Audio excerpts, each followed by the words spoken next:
The Global Risk Forum GRF Davos is of course very pleased to be able to contribute to broader awareness raising and understanding, be it through this event, be it through further collaborative efforts.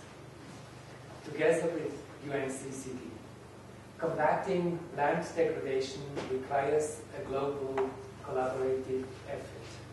It is an important matter of concern for many developing countries, but also for the industrialized world.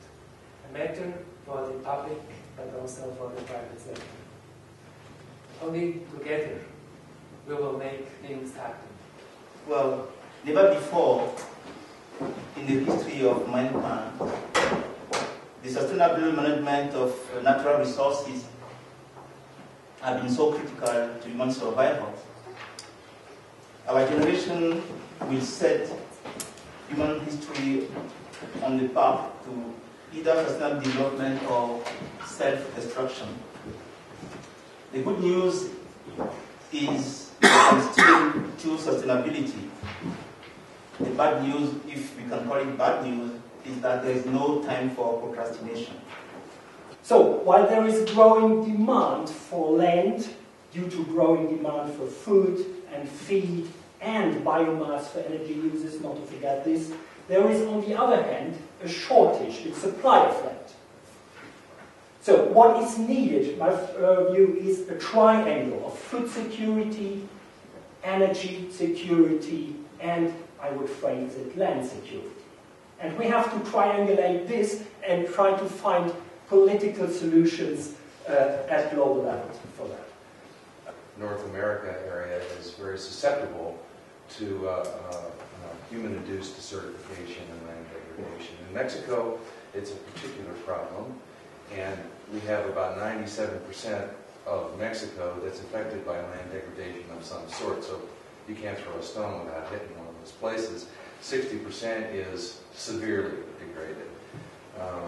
It's expanding every year, as is the population, which we have a population of about 900 million, and it's growing at about 1 million. It is a key to human migration, which is a major issue in the Americas right now. For disaster risk, we have looked a lot on what are the cost of disasters and the cost of risks. And the literature is becoming quite well known, I think, both in private and public sector.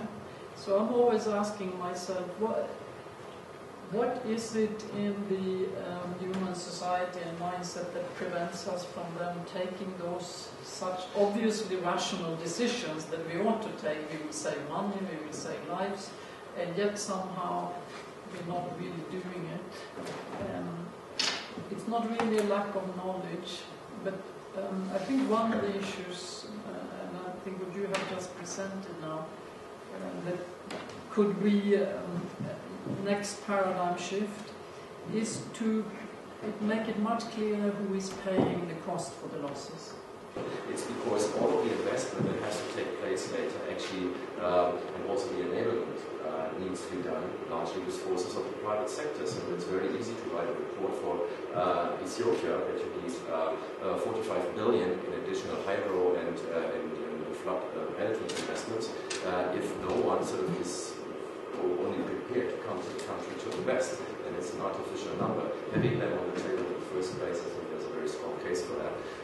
Building these in other words, giving the private sector a very productive role, and the private sector is ready for it.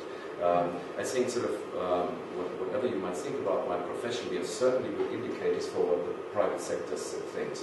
And all of the work that we do in sustainability over the last 3 years has been done for the board, for the strategy department. In the past, they have been for the CSR departments. So I think they are finally waking up in the way they are engaging the Coca-Colas, the Nestles, the Pepsis.